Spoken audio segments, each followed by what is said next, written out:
Well, hello friends, Mark Holmes here, and as always, I want to thank you all for watching, commenting, subscribing, and being part of the Joe Blue Sports Report.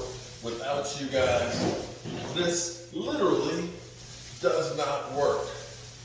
And, they always tell me, do not quit your day job because you suck at YouTube. And I'm not quitting it because, well, I suck at YouTube. I'll never be like the greats out there, man.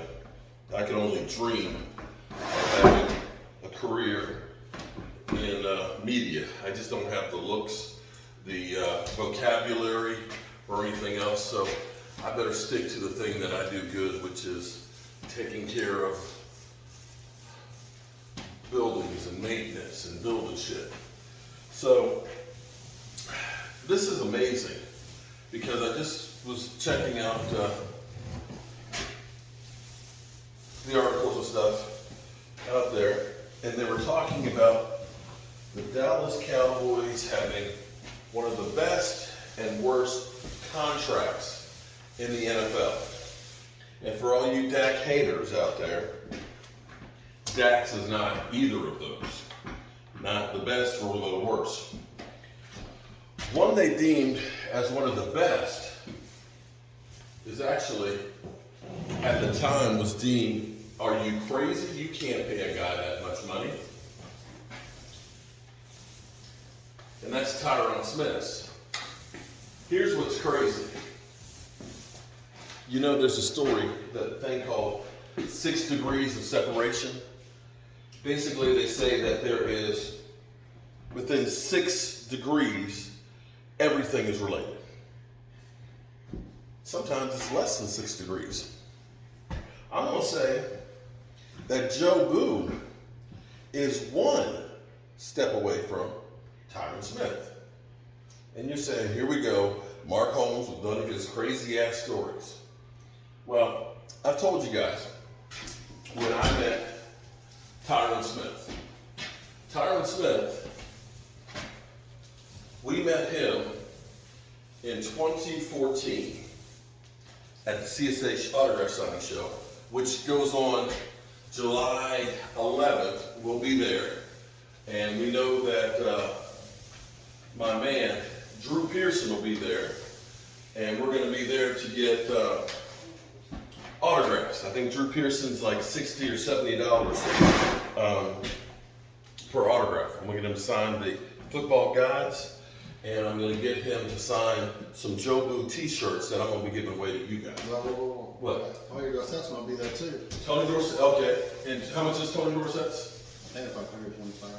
All right. I'll get at least one Tony Dorsett autograph t-shirt that we'll be giving away as well. So be looking forward to that leading up to the beginning of the season, that we'll be giving away autographed merchandise. But anyway, in 2014, at that CSA show, I took Joe Boo and hooked a picture with Tyron Smith with Joe Boo. Tyron Smith was kind of scared of Joe Boo because he's like, I don't mess with that voodoo.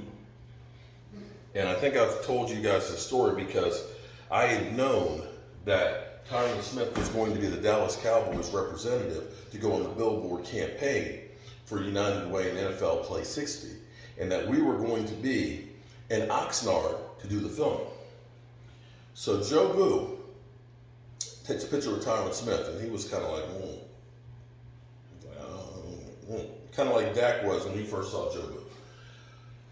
The crazy thing is, 2 days after that picture and him meeting Joe Boo, he got his $96 million contract. At the time, people said, the Dallas Cowboys, they're freaking crazy. You can't pay an offensive lineman that kind of money, because his contract at that time was for $12 million a year. $12 million a year. And the experts laughed at the Cowboys, and they said that, the Cowboys are stupid. They're going to be hamstrung by signing a contract that long and for that much money. Well, the reality is, Right now, for left tackle, that's cheap money. And the way the Dallas Cowboys actually structured it was genius at the time. Because what they did with it was they had triggers that if they ever needed money, we can basically change the difference of guaranteed money and things like that and basically get cap relief. They used Tyron Smith, and I think they've restructured his contract, I think 4 times, as a savings account. You need some money? We'll just go to Tyron Smith. We'll convert some more money to guaranteed money or bonus money, and we got cash. And that has worked out tremendously for the Dallas Cowboys with that contract. Now, the thing is, the Cowboys took a big risk in doing this because the reality is as long as the player is playing and productive, if you can sign him for today's money and he's playing 5 years down the road, then you're great. In fact, as some of you mother humpers are whining and crying about Dak Prescott's contract and saying, you can't pay a quarterback $40 million a year. Dak Prescott's contract, he's getting all that money. And here's the reality of it is it's not $40 million this year. It's 22. It's 31 next year. It doesn't get into the 40s until the following year, till year 3. But much like Tyron Smith's contract, they've got non-guaranteed years, basically fluff years that are on there, that they can use to move money around and use him as a payday loan. And in the same sense as we say, he's hamstringing him, no, not at all. He can actually end up giving you more money for cap relief when you need it. Oh my God, my knees are killing me, y'all. I'm trying to get as much done here before I have knee surgery. But standing and walking is killing me. But Dak Prescott's contract is not going to hamstring you. And if Dak plays well and plays into the future, what you're going to look at 3 years from now is Dak's contract is pretty team friendly in the same way you now look at Tyron Smith. Now on to the worst contract the Dallas Cowboys have. And this is one of those situations too that it all depends on what the player does. If Jalen Smith, and that's the contract that we're talking about, ends up being a good player for the Cowboys the next couple of years, then you'll look at it and say, you've got him locked up at a great rate. So if he ends up being that you got to get rid of him at the end of the season, then it's going to look like a terrible contract because now you're getting rid of him at today's dollars. If you can hold on to him then where he's productive and plays 2 or 3 years down the road, then his contract is dirt cheap. And this is the subtleties and how you can end up with a contract that's great or a contract that's ass. At the time when the Eagles signed Carson Wentz's deal, it was actually not a bad deal if he was going to be their quarterback for the going forward. The problem is he wasn't. He ended up having to go, in which case that guaranteed money that they put in there, they had to eat. And we're not talking about Zeke Elliott eating here where, you like to see Zeke eat. Eating on the defense. No, this is eating cash, and you don't like that at all. So it's really a matter of what is the player. And more than anything else, for the Cowboys, they took the gamble on getting the contracts, the big contracts for Zeke, for Lyle Collins, and Jalen Smith done when they did, because they were taking a calculated risk that because of the new collective bargaining agreement, that the cap was going to explode.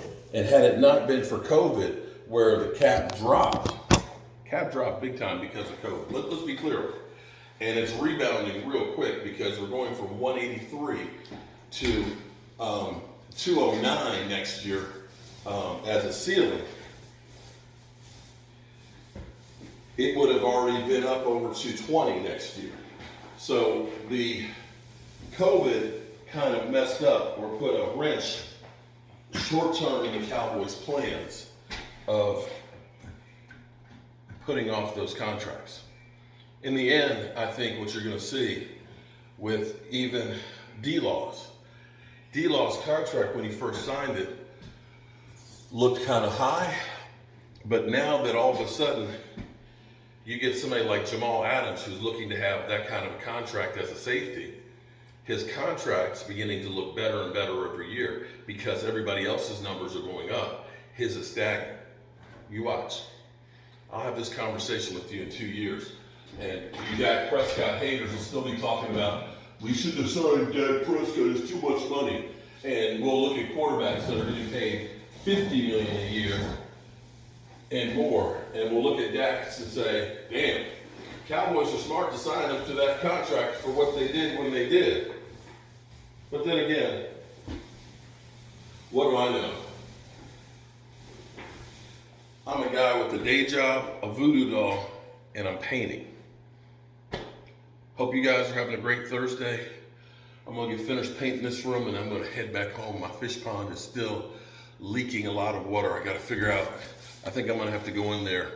I'm gonna have to get in with I'm gonna be swimming with the fishies to find it and redo the waterfall because I think that's where the water's going. Whew. Hope you're having a great day. Peace.